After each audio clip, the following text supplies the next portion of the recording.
Всем привет, вы с Олегом Соскиным. Сегодня 28 января, 23 год. Что нас ждет? Каждый думает, да? Конец января. Вот пришло сообщение, что Байден, скорее всего, появится, когда к году войны в Украине, появится в Европе и будут какие-то важные события. Все говорят о том, что якобы должны быть наступления на Луганском, Донецком направлении, может в Запорожском, путинских бандитских формирований.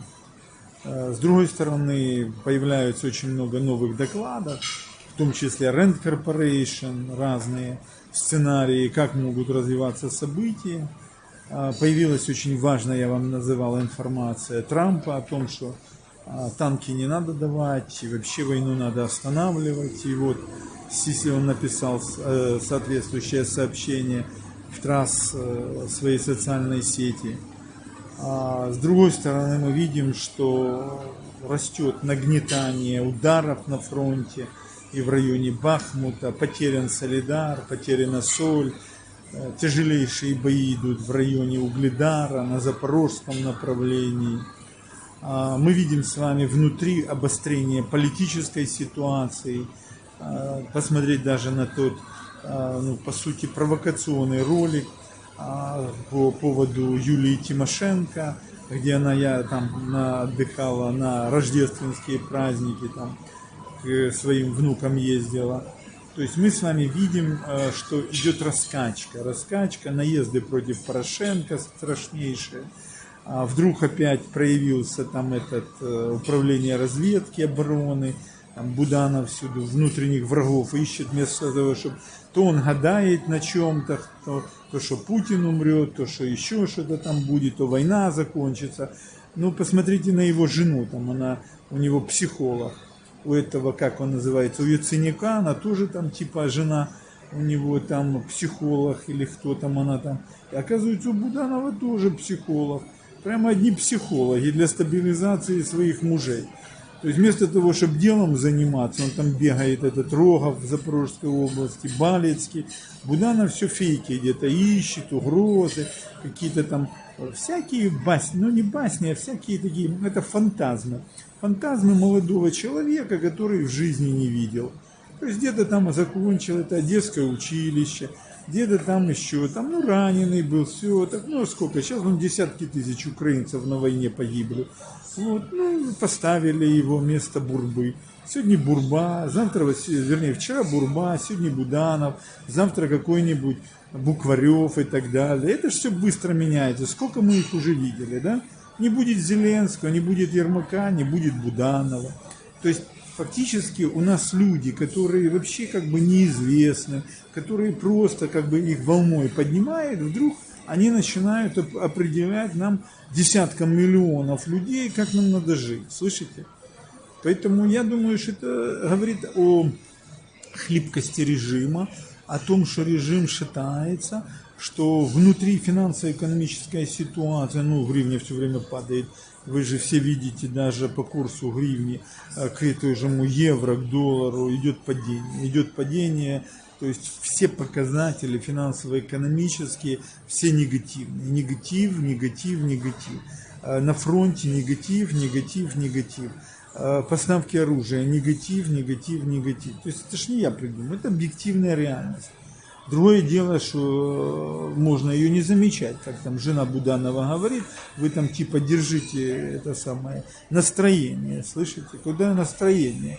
Уже год люди остались без частной собственности, без домов, без квартир, без предприятий, без ничего, голые, босые. Она говорит, держитесь там, слышите? Как жена Зеленского тоже, которую вообще в 2019 году, кто ее знал, эту Зеленскую? Никто не знал. Сегодня она уже президентская жена называется. А завтра будет импичмент ее мужа, и все, и никто ее опять не будет знать. Правильно? То есть сегодня есть Зеленская, завтра нет Зеленской. Для чего я вам это объясняю? Что все очень и очень хлипко, все очень и очень нестабильно. Хаос, разрушительный хаос набирает обороты. Вы все это должны понимать. Все до единого. И вот смотрите, Трамп как лидер республиканцев против войны, Он говорит, что надо, ребята, вам это заканчивать. Республиканцы сегодня усиливают позиции. Трамп обогнал этого самого Байдена по рейтингу президентскому. Он сегодня единственный ведущий кандидат. Никакой там этот губернатор Флориды, никуда он будет под Трампа работать. Может, его вице-президентом Трамп возьмет, и то еще вопрос большой. То есть Байден уже является по отношению к Трампу аутсайдером. Альтернативы Трампу нет. Трамп против этой войны. Трамп заявил, он не будет Зеленского поддерживать. Зеленский вообще для него никто. И звать его никак. Ну, даже сравнивать нельзя эти две. Это совершенно фигуры разных весовых категорий. Более, смотрите, идет огромный скандал, везде западная пресса заполнена материалами про Резникова, про Миноборону, про эти шахеры-махеры. Зеленский убрал и Резникова, нет, не убрал. То есть тогда все говорят, ну тогда Зеленский такой же, как Резников и Шмигаль. То есть они покрывают коррупцию, взяточничество и все остальное. Резников должен сам бы выйти, он этого не делает. То есть идет дискредитация режима. Колоссальная дискредитация. Ну, встретился там Резников с инспектором Пентагона. Ну и что? Это ж ничего не дает. То есть первое, что надо сделать, Резников должен уйти немедленно в отставку. То есть мы видим ослабление внутри режима Зеленского. Серьезные столкновения, я вам в предыдущем видео объяснял, с мэрами городов. Заявление Кличка, заявление Садового, преследование Трошенко, преследование Черниговского мэра, преследование Мамая, Полтавского мэра, это областные центры, на минуточку. Безотносительно к этим фигурам, их там высказываниям, резюме и так далее. Ну что, а Зеленский что, в Москве не выступал? А что, Зеленский не имел бизнеса в Москве? А он что, фильмы там не снимал? То есть, поэтому разговоры какие-то там, что Мамай не тот или Трошенко не тот. Раньше у себя надо колоду вытащить с глаза, а потом у другого там щепку вытаскивать. То есть ситуация становится просто везде критической. Оружие, его нету. Реально, давайте говорить. Тот объем оружия, который есть и пойдет, его абсолютно мало, даже для удержания фронта, не говоря о других событиях. Теперь появилась просто из ряда вон выходящая информация про то, что заявил опять Орбан. Ну, он же не просто так заявил, правильно? Премьер-министр Венгрии. 26 января Орбан на встрече с журналистами высказался так о российском вторжении в Украину. Сообщило издание American Conservative. Представитель был там на этой встрече. Что он сказал? Он сказал, что президент Путин РФ не может позволить себе проиграть войну, поскольку в 24-м он пойдет опять на президентские выборы в РФ.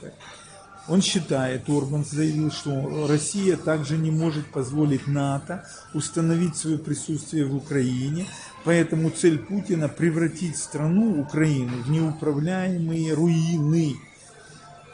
Вдумайтесь, Запад не мог представить себе такой приз, не может представить ее как свой приз.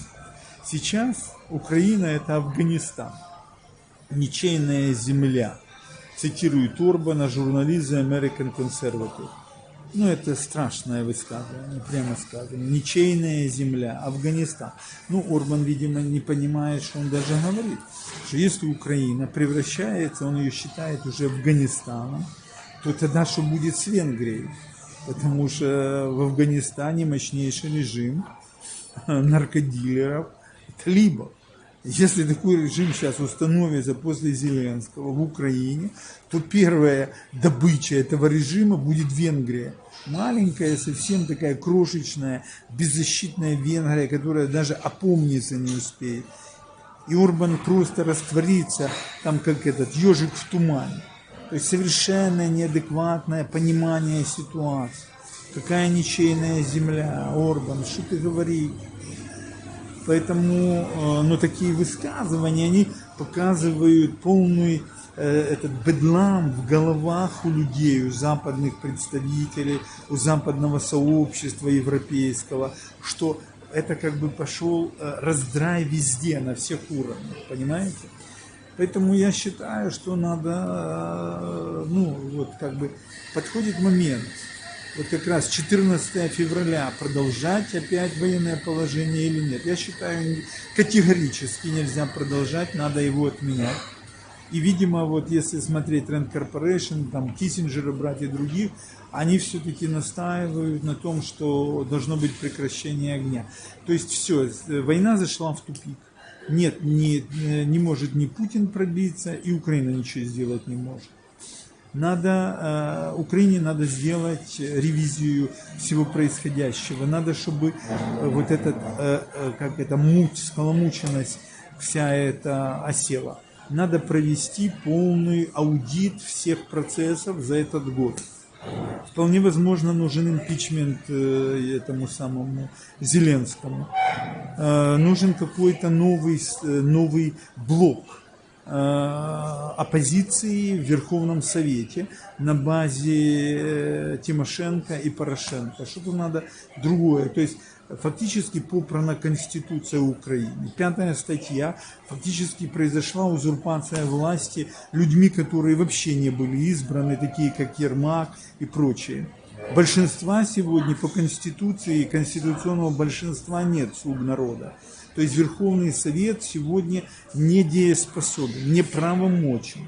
Может, я не прав, вы мне скажите об этом, дорогие мои. Поэтому я считаю, что... Ну и пусть Запад сам тогда воюет. Пусть Венгрия, так сказать, 1 на 1 выйдет с Путиным. Пусть Польша, пусть Латвия, Эстония, Литва. Сколько можно за счет украинцев жить? Пусть Финляндия, Швеция, так сказать. Давайте Путину создадим условия, чтобы он начал Балтийско-Северную войну.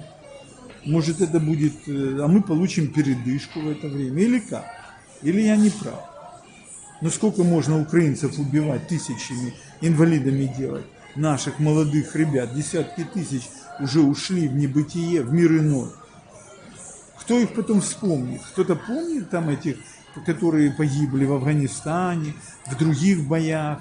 Кто-то, может, Небесную Сотню помнит, фамилии и так далее, которые погибли за революцию. Может, уже помнят тех, которые боролись за независимость Украины, Стуса, Литвина, Василия Симоненко, других наших героев, как Бендеру поплюжат, Шухевича. Кто-то, может, это все помнит? Так и про этих будет. Время все смывает очень много.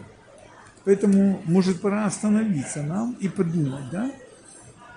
Потому что фактически мы уже видим, что Запад хочет, чтобы было перемирие и остановка огня. Они не выдерживают, они просто не выдерживают. Путин находится тоже фактически в капкане, у него все падает по полной программе. Все, что он хотел добиться, у него в экономике полный крах. Полный крах. То есть нужна какая-то новая стратегия. Нужна новая стратегия. Ну и надо болванов от власти, воров убрать. Надо немедленно, которые просто наживаются на крови, воруют наши народные деньги из госбюджета, довели страну до банкротства. Надо этого Пышного убрать. Яценюка и прочих надо поубирать. А как иначе? Надо провести ревизию серьезную, чтобы узнать, кто есть ху, кто есть, вернее, ху из ху и кто есть ху. Или я неправильно рассуждаю. Напишите мне в комментариях, кстати, Политеку посмотрите. Там, как говорится, змеи аж ядом брыжут, аж повскакивали все подколодные, как их Соскин вжарил по полной программе, дорогие мои. Так что вам будет интересно посмотреть этот материальчик. Ну и кто не видел Шелеста там или Люду Немырю на Укрлайфе, там тоже очень, я считаю, хорошие мои материалы. Подписывайтесь на Олега Юрьевича, поддержите канал, поддержите Соскина Олега Юрьевича, не забывайте, помните, что я ваш свет в окошке, луч света в темном царстве, как классики говорили. Поэтому делайте то, что я вам говорю, и вы спасетесь. Не погибнете. До новых встреч.